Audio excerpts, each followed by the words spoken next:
I got to a point where I needed to completely lean in and surrender to the call on my life. It wasn't okay for me anymore not to. That feeling of not being sold out and fully committed, it felt so icky to me that I couldn't help but put a demand on my potential. I couldn't help but be all that I was intended to be and strive for that on a daily basis.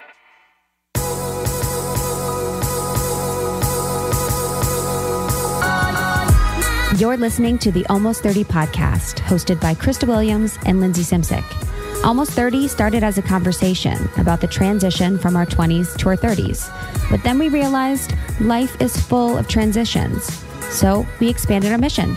We are an intuition-led, wellness-focused lifestyle podcast that promises to deliver authentic conversations, diverse points of view, and insights rooted in optimism, growth, and intention. The Almost 30 Nation community is a group of purposeful dreamers who are smart, passionate, and always seeking the full potential in every aspect of their lives. At Almost 30, we're making magic together. We dream it, and then we do it. Thanks so much for tuning into the Almost 30 podcast. Here we go.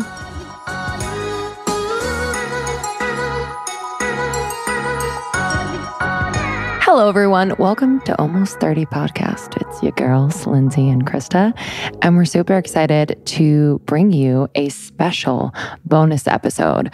We were live from the Propel Collabs Fitness Festival in LA this summer, the fourth year of one of the biggest fitness festivals out there. And you know that Almost 30 is all about bringing people together. We are all about community. We are all about learning, growth, inspiration, and really celebrating everything that we're doing and everything that is good in a really authentic way. So Propel Collabs is such a fit for us. It's actually the third event that we've done with them, and we've loved partnering with them. We've loved the community that they've built, and we've loved what they're building with Propel Collabs.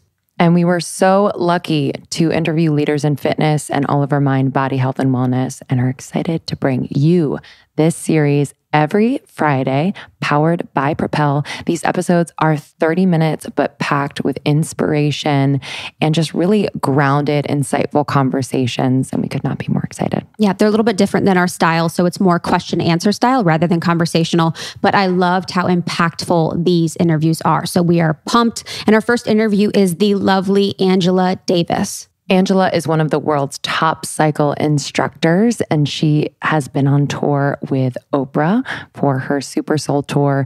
And this conversation is incredibly powerful. Please enjoy.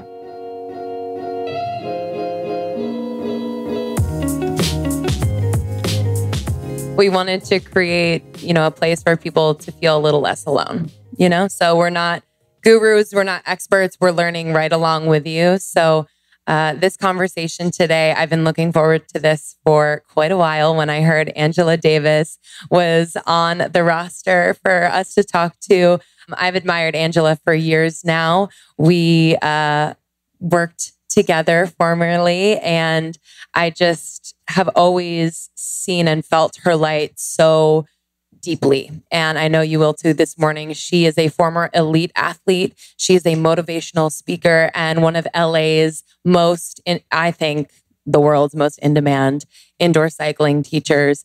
And I just can't wait to dig in with her today. So let's welcome Manuel-Davis. Thank you. Thank you. Thank you. Girl. Hi.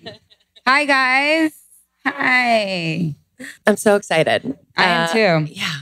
Yeah. For me, the first thing that comes to mind when I think about Angela is her ability to hold space. Wow. So I would love for you to just talk about where that comes from. Yeah. You can go back as far as you want, but that is such a gift and such a talent, for lack of a better term. So. Yeah. Good morning. Good morning. Hi, Hannah. Good morning. I think for me, it's been asked before, were you always this confident? And I wasn't. I wasn't always this confident. But what happened for me is that I got to a point where I needed to completely lean in and surrender to the call on my life. And it wasn't okay for me anymore not to. And that feeling of not being sold out and fully committed, it felt so icky to me that I couldn't help but reach higher. I couldn't help but put a demand on my potential. I couldn't help but be all that I was intended to be and strive for that on a daily basis. Like that just really, really drove me. And so I think being able to hold space is you feeling worthy of the space. You know, I think that's key. I think a lot of times, you know, I once heard someone say, it was actually Brene Brown, she said that people don't achieve their goals a lot of times because they don't feel worthy of them. So it's not until we even feel worthy of the dream, you know, we feel worthy of the call on our life that we can really begin to achieve. And for me, that was like the first step in holding space, was feeling worthy of the space that I'm holding, you know, and taking ownership of that. Like, hey, I woke up this morning. I'm here. Not everybody was on the wake up list this morning. You know what I mean? But we're here, you know, and to just to shift the perspective and to take every step in gratitude. And I think that's what allows me to hold space.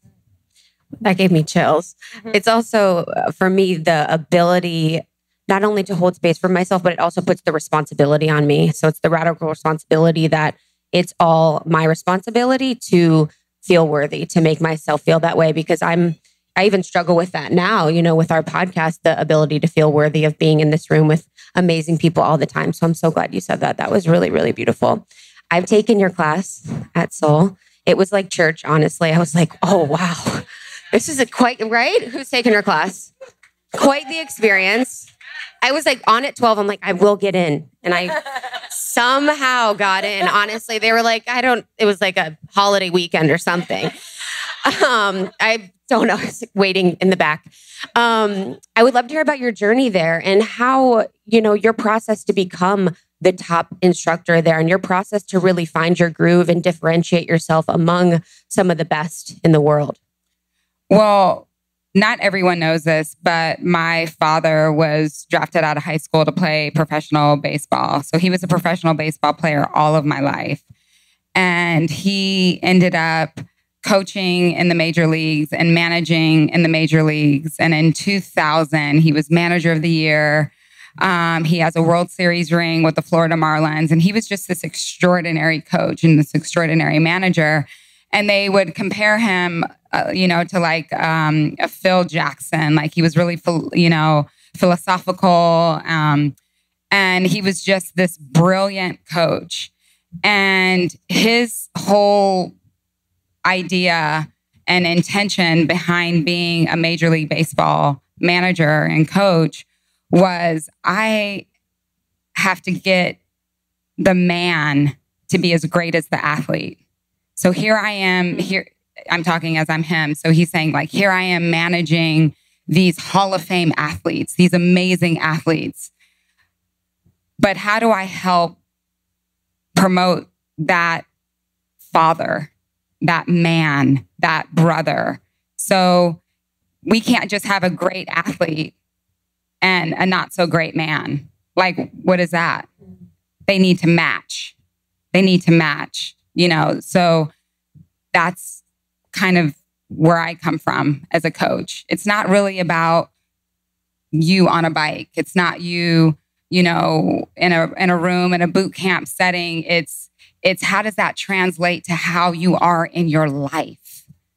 And I knew that being a professional athlete myself, you know, coming from being ranked in the top 25 in the world at 100 meters and traveling the world and repping USA, I knew that it wasn't about just being an elite athlete. I knew that that wasn't it.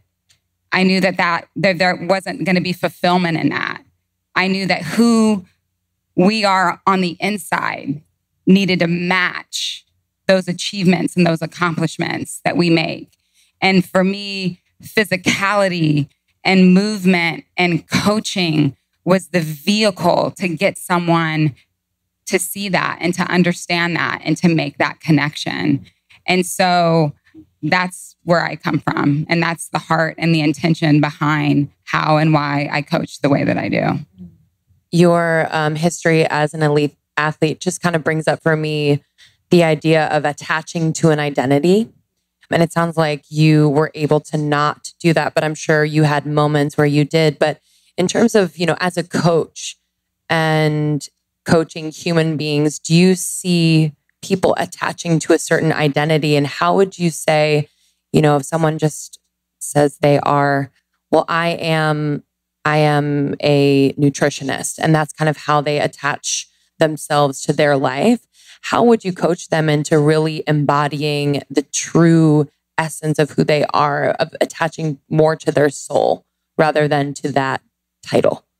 Well, yeah, the title is what you do. It's not who you are, so that's just, from jump. It is, we are in a day and age, and my sister just did this beautiful show. It was on the Hillsong Network, and it was Now with Natalie, and she really dove into that.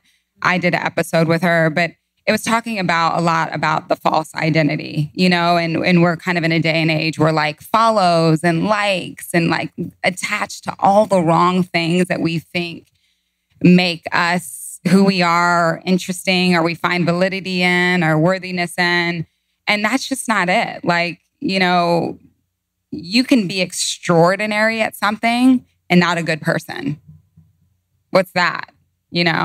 So I think attaching yourself to kindness and humanity and compassion and empathy and forgiveness, I think those are things that make up the material of who we are. It's not what we do, but it's how we treat people, and so that's huge for me, is really getting someone to understand that, because what happens is when you attach yourself to what you do and you're no longer doing that, then you lose who you are, where that was never who you were in the first place. It was just what you did. And we have to understand that the gifts, we're all born with gifts and talents. Every single one of us is born with gifts and talents. Every single one of us is born in purpose, on purpose, for a purpose. We're not created to find purpose. You're not going to let me find my purpose. Let me find why I'm here. You were already created in purpose, with purpose, on a purpose, for a purpose, already created with that. So really, life is about exploring that and leaning into that and operating in those gifts and talents. And so I think, for me, it was just really understanding that, and that changes. I used to run track professionally. I don't do that anymore, And so what is the extension of the gift? Coaching. Coaching became an extension of the gift. Speaking became an extension of the gift. Making music now became an extension of the gift. What is the extension? What is the remix? What is the remix? And never attaching to just the one thing, but what's the remix? And find that flow. And I think that can keep us free, And something that doesn't keep us free is limiting beliefs. And I know that we have, we all have different ones that we're working with, whether we're aware of them or not. How do you coach people to recognize and then work through their limiting beliefs that they may have? Limiting beliefs are so paralyzing. And what's crazy is we could take on someone else's belief system for us. Someone could look at me and say, you're a woman, you're a mom, you could list all kinds of things, and I only hold you to this. And then we somehow come in agreement and partner with that. Isn't that crazy? How quickly we relinquish our right to be all that we were called, created, and intended to be because someone else had an opinion about us. And then we just relinquish the right. Okay, well, maybe. And so in coaching someone to break through that, it's really reminding them of the dream. Like, what is that dream that you've had since you were a little girl? Or what is that dream you've had since you were a little boy? What is that thing that keeps you up at night, that has you tossing and turning? What is that? Something that you've been able to see, that you've been given a vision for, that no one else can see? That's attached to your purpose. And not everyone is going to be able to see that for you. And that's okay. But get around people who will breathe life into that. Get around people who believe in you and will speak to the gifts and talents. And those were the people that will help you break through those ceilings that you may not have even put there for yourself, and help you break through those limitations and help you break through to the next level. But it's really surrounding yourself with people that can speak to the gift. And it's about not partnering and coming into agreement with someone else's limitations for you, and remembering what you've seen for yourself. Remember that. We so easily forget. We forget. And like we were talking a little bit back there, like it's easier for you, the opposite of this, to when someone else can see it for you. But it's okay to see it for yourself. Like, it's okay to have a dream. It's okay to have a vision. A visionary is someone that can see the future with great imagination. It's okay. It's okay, and not to be, embarrassed by that. Maybe it's not for you to share with everyone, because not everyone can handle it. Not everyone, you know what I mean? And not everyone's going to support it. It's not for everyone. But whatever that is, like, hold that. And don't forget that. Like, remember that. Like, remember that dream. If God let you see it, he already put it in you to be it. And I believe that with everything that I am. Like, if you can see it, you can be it. And surround yourself with people who'll support that. Yeah, I love the idea of thinking back to when you were a little girl, little boy, like just being so clear and like not having any limits, and, I wanted to be like the first dancing tennis player. You know what I mean? But it's so clear, and there's no like judgment around it. But like, where did that go? There's so many layers that are just put on top of us that we really have to work now to peel back. But I love that reminder. I'm curious, you mentioned like bringing people around you that support you and really help you to realize just how full of purpose you are. How have you done that? And I know you are meeting and around different communities all the time, and we're in LA. It's a lot. It can be chaotic. So how do you create that, cultivate that, and then also manage your own energy to be able to give as much as you give?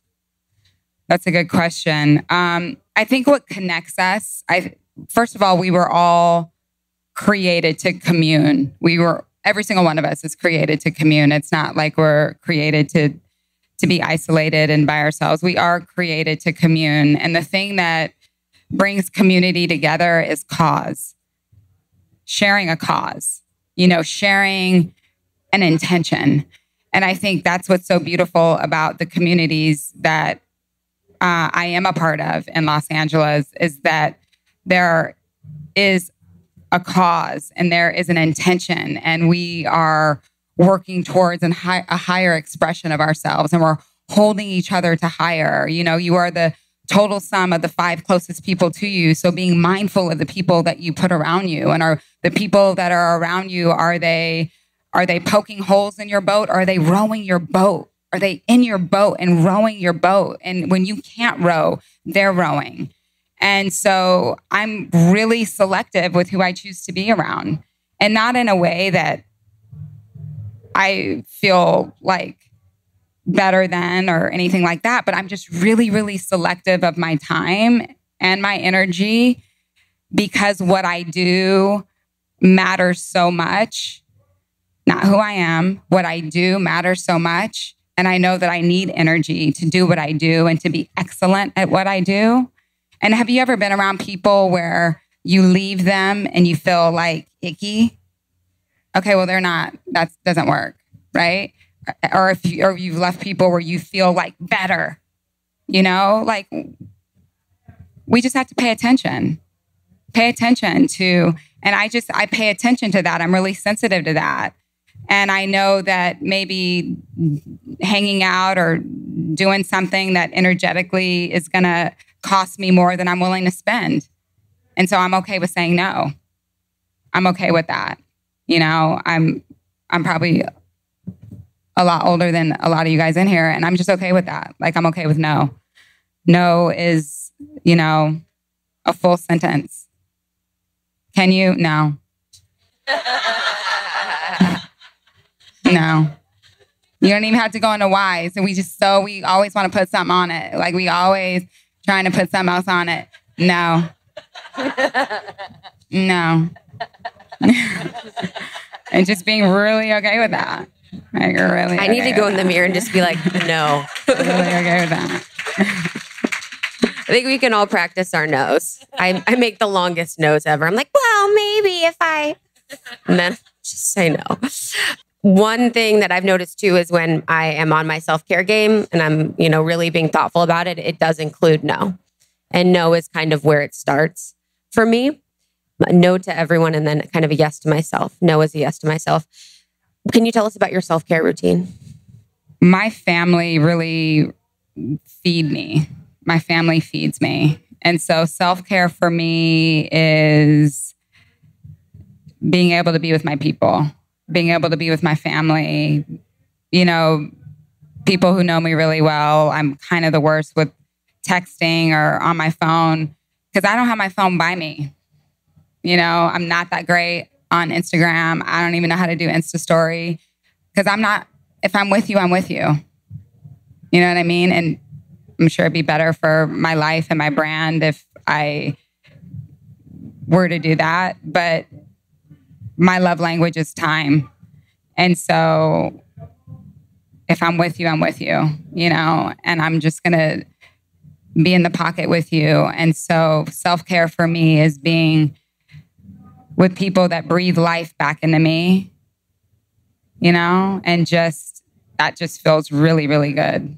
That feels really, really good to me.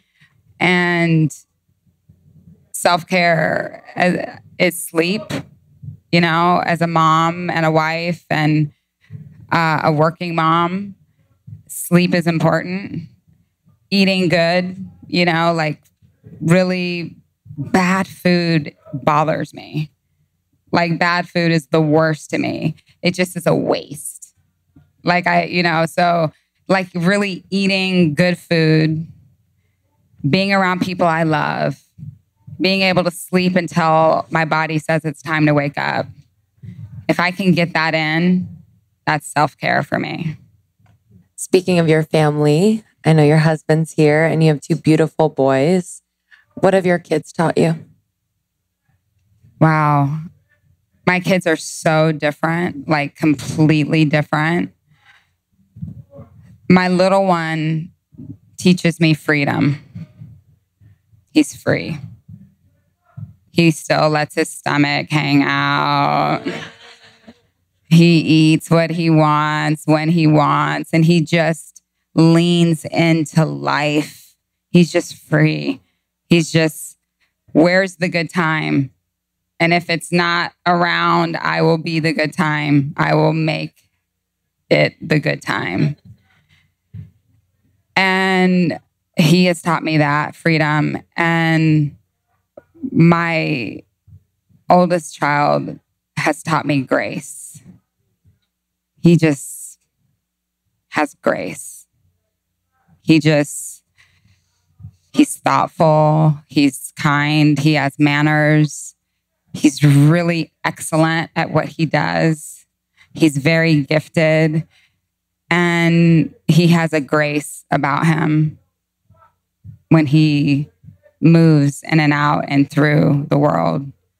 So my kids have taught me freedom and grace. It's beautiful. And your ability to be so present and give and receive that time allows you to really see that, because we're all moving so fast. So it could be easy to miss that those are the lessons that they are here to teach you. And then I'll follow up by saying, what has being in a loving, committed partnership taught you? Well, I wouldn't be doing what I'm doing if I didn't have a husband that is so extraordinary. And he was the one that was able to see the gift and speak to the gift, because I had walked away from all of it. I went through really bad postpartum depression after I had my second child. I went through really bad postpartum, and I was depressed, and I was on the couch, and I just like living was a lot. Living was a lot.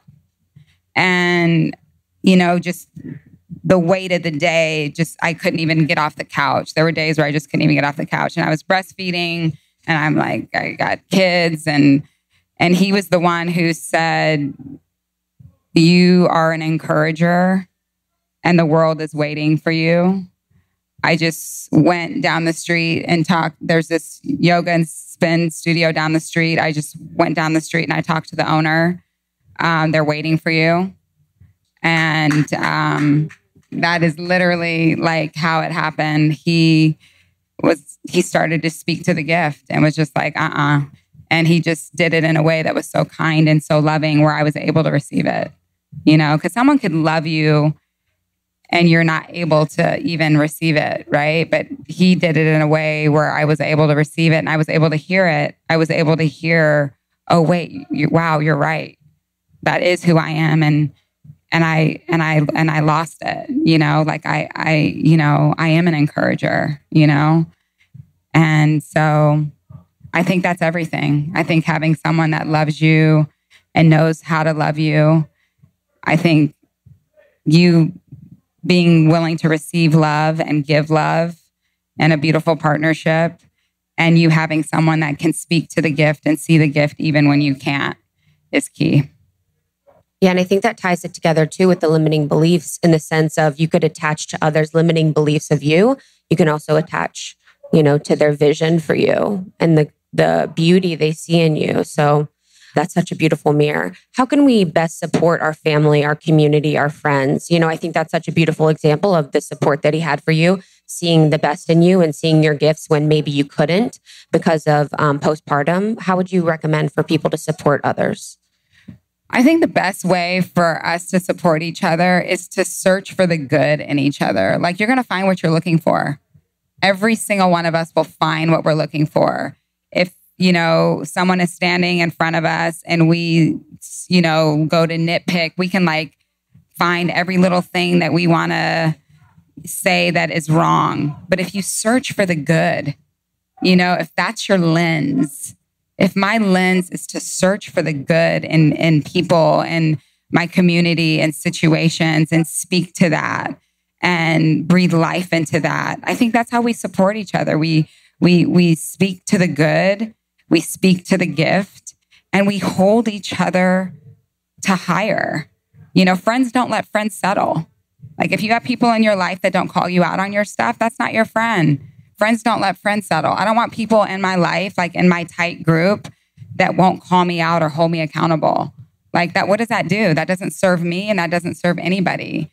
So I think having people in your life that are super honest and speaking to the gift is a way to really support each other. That's how we support each other, you know? Honesty and speaking life. Yeah, and it can spread. So it's, you know, I think if we look for the negative, the other person's going to find a negative in someone else. You almost see it happen. So I just think, yeah, I completely agree. What's something right now, today, this week, that you're really proud of? I'm writing a book. Oh, yes, finally. Woo. I'm really proud of it. It's a big deal. Wow. It's one of the hardest things I've ever done in my life. And I was kicking and screaming the whole way. I'd even signed the book deal and I was like, I'll give the money back. I'll give it back. Just because it's just that hard. Like, it's just that hard to write a book. It's just that hard. It's not like you could say it and take it back. Like, it's out there. And so really, really, really every word counts and matters. And really me writing a book is just a tool to inspire. It's not like, oh, look at me, I wrote a book. I've never wanted to write a book. I didn't want to write a book. But it's just a tool. Maybe someone will get this book and be inspired. Maybe someone will get this book and turn the corner and believe that their dream is valid. Maybe someone will get this book and feel worthy of their best life. It's just a tool. And so when that matters so much to you, everything that you put in there matters. And so it's just the hardest thing I've ever done, but it's worth it. Is it hard to relive stories and kind of go through, all of that? That sucks. How have you been processing those while you're writing the book? Well, everything that we've ever gone through in our lives have brought us to this moment, has brought us to right now, so, and that's why in the heat of something hard, I can look at someone and say, this isn't happening to you, but for you. Just shift your perspective. It's not happening to you, but for you. And there's a reason why. And it's changing the material on the inside of you and posturing you for what's in front of you. So just go through it, be able to go through it, be able to sit in the pocket, be able to lean into the challenge. And so I am who I am as a coach, as a mom, as a wife, as a sister, as a friend, because of all of that stuff. And so I'm okay with sharing that because I know it's changed me and allowed me to be who I am. So I'm okay with that. Yeah, the honoring of who you've become. It's just like a tribute to that. That's beautiful. Last question from me. Lately, I've been trying to think about things, people will ask, not me, but in general, what are you working on? And I want to know something about you that maybe you've been told you need to work on, or you think you need to work on, but now you really celebrate it. Wow. All right. This is me being really, really honest. I have come to a place where I do honestly search out the good in people. And there was a time in my life where I was younger and where I felt like I could take that information, that negative information about somebody, and draw a conclusion or be judgmental. And I literally, and the people who are the closest to me know this, I don't even want to hear it. I don't even want to hear it. I just want to get to know people on my own. You don't have to bring me any information. You don't have to. And that is a place where I honestly worked to not participate in the gossip and the judgment. Don't even bring it to me. I don't care. I don't even care. I've really worked to stay clean and clear of that so that when I'm in a moment with someone, that I can truly be in a moment with someone. Thank you so much. We should all take a little breath so our body and cells can take in all of that information. Thank you guys so much. Where can people connect with you? On my Instagram that I'm not great on. Angela Manuel-Davis. And amdiomethod.com. AMDIO method. Angela Manuel-Davis. Change from the inside out. Method.com. Thank you guys. Beautiful. Thank you so much.